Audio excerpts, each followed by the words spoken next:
And for you AEMTs who don't know your medications, that is a problem. You will be expected to work on an ILS unit, running an ILS unit.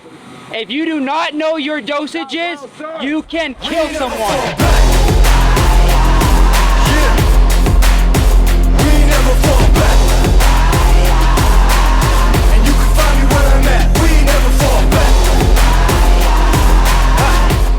Trust you to be honest about walking at a 10-minute mile pace for 3 miles. Do you think I can trust you going into somebody's house?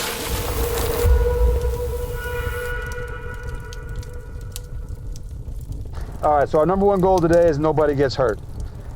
So we're here to get these guys trained up, this guy trained up, get him 1403 certified. Our number one goal is nobody gets hurt. If you're hot, if it feels too hot, don't be the one that's afraid to say, it's too hot, right? Too hot. It's too hot. Last thing we want, last thing I want, last thing we want is somebody to come out of here burned, all right? Okay, 5-to-1 instructor ratio, we'll be within that.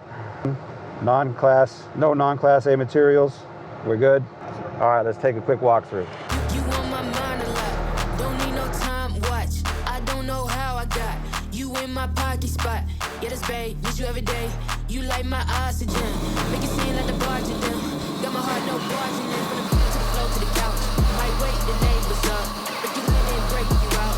In the end, we're gonna break this down. Part 2, we don't need no pause. Grid door will still be cracked. You'll see the inversion layer is going to start dumping down. Everyone's going to lose their vision. You'll start talking about the things, what happened when fires and rooms are all buttoned up. But that entire time in that room, that bottom hat's open, you're just charging it with energy. They know about the torch in, torch out, ignition, all that stuff. I just need to know apart when you're in and when you're coming out. Sound good? All right.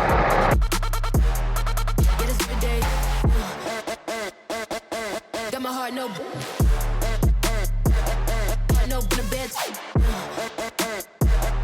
Break you in, then.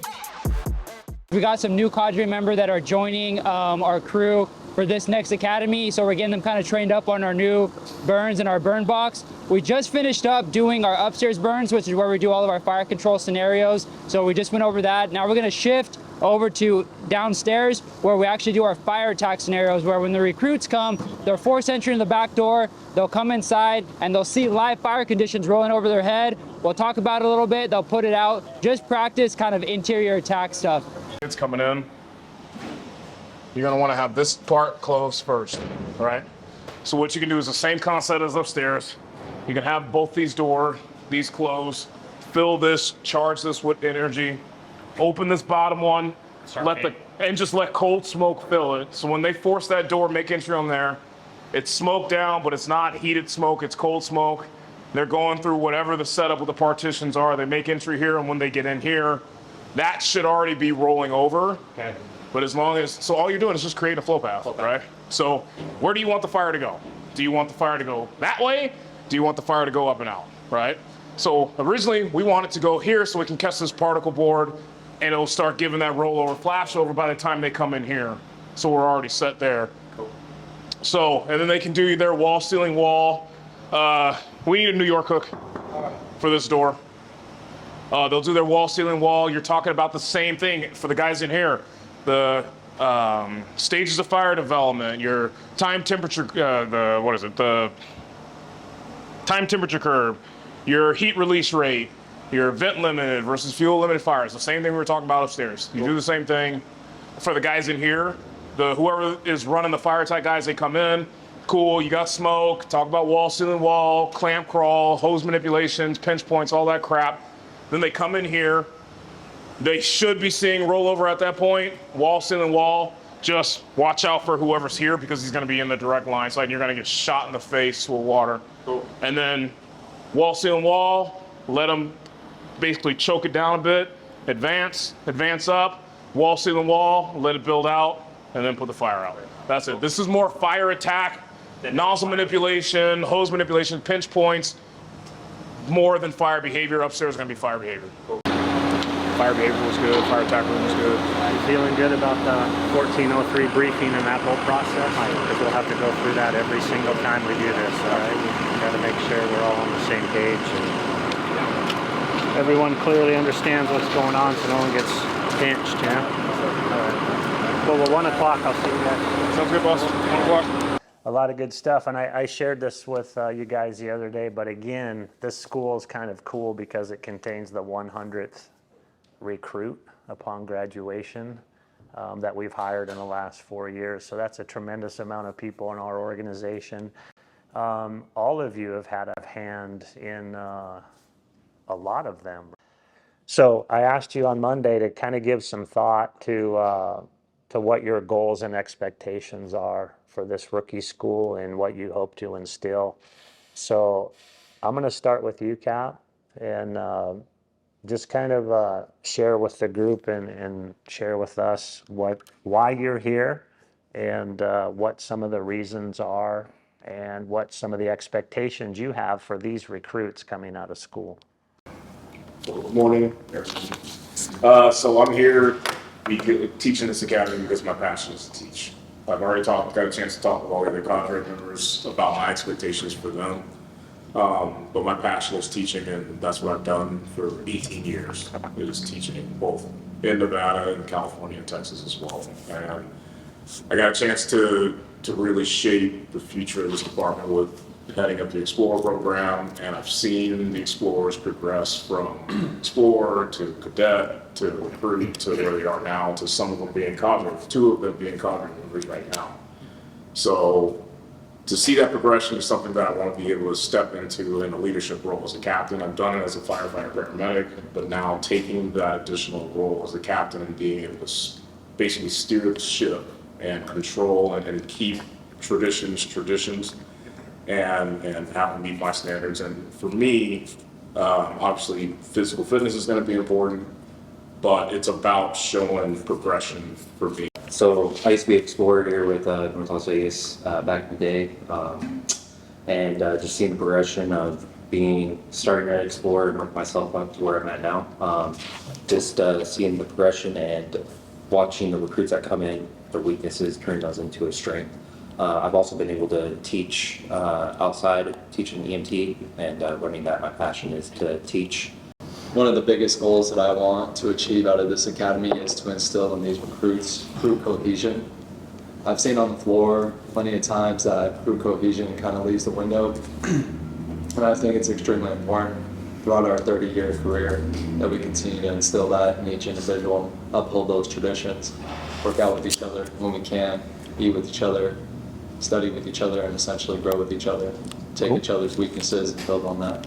Really trying to push the agenda of a love for EMS. That was something that I really talked to the recruits a lot. I know we're a fire department, but 85 to 90% of what we do is EMS. So that's something that I'm really trying to help change the narrative on EMS days, is get these guys excited about it, get these guys mindset of, let's find a love for it. Just as much as we want to be good at fire, let's be good at EMS. Let's take it serious. So I want to see that goal progress this academy, continue to push that, hopefully see our narrative with these new recruits in the floor change a little bit to having a love for that aspect of the job as well. Being on 18 years, I think as time goes on, I've been at a pretty busy house all that career, and kind of get flat, a little stagnant. Yeah. Come in here to kind of rejuvenate your career, and teaching it was really good to see the development process with these recruits from, really greenhorns to, I think we produced a pretty good class last academy, so Yeah. it was really fulfilling.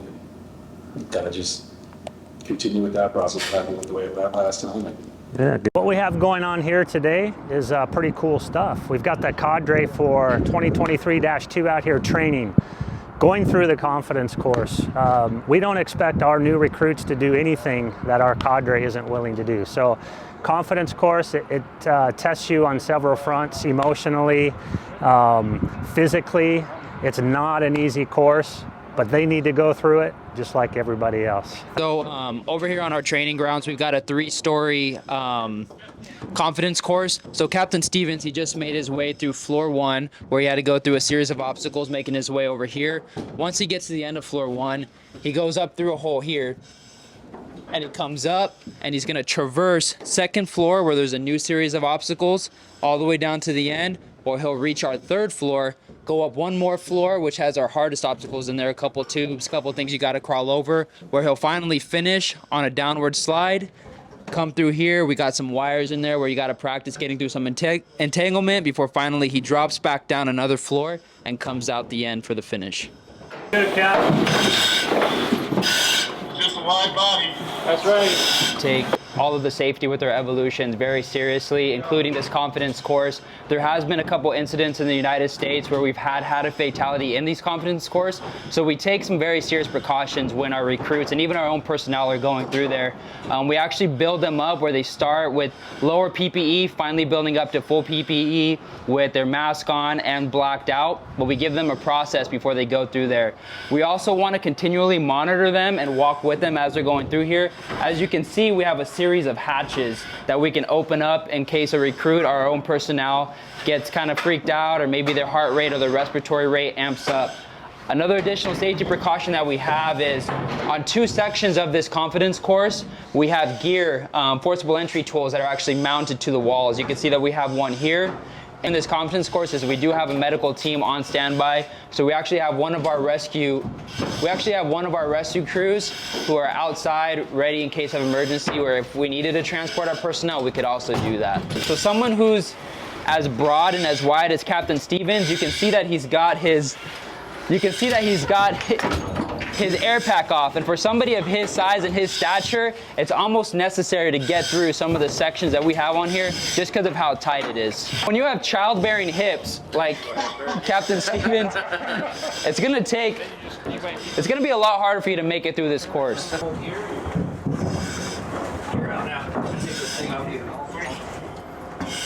As RTOs, we gave ourselves a little bit of challenge to make it through this confidence course and do a little circuit for a buyout. It's called the Dirty 30, baby. Dirty 30. 30 deadlifts, 30 slam-ups, 30 cow row.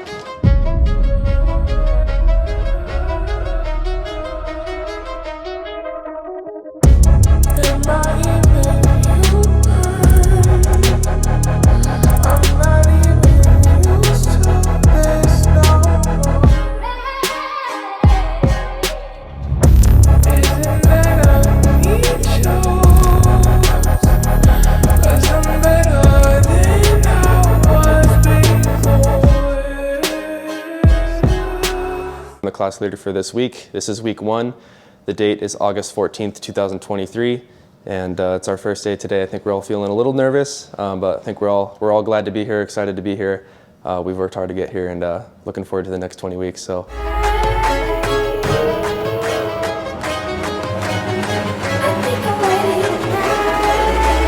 This is what you're waiting for. I think we're ready to rock. Today you're gonna get a calendar.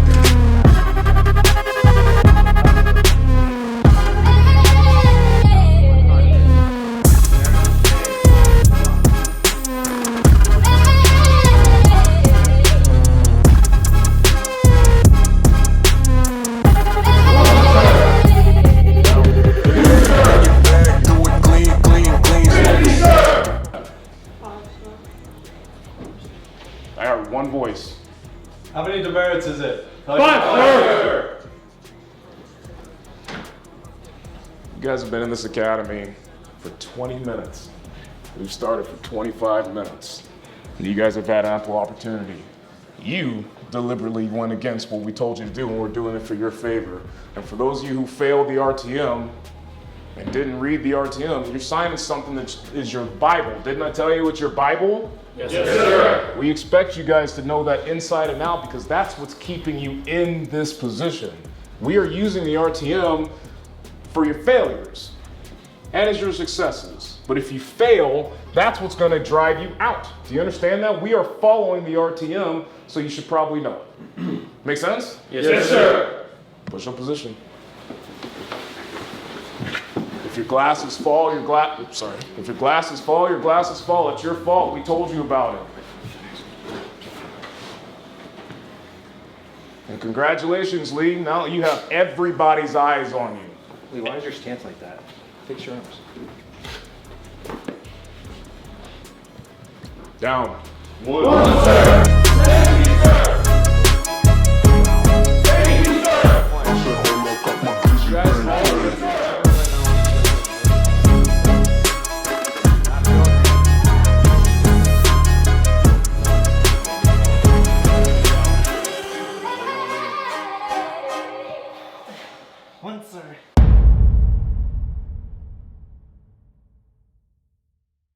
Welcome the recruits this morning. We had a lot of snacks. We got a bunch of red ants now. 10 minutes it took these red ants. They're workhorses. They're not messing around. They know that this next 20 week is going to be nothing but work. And they're here to play.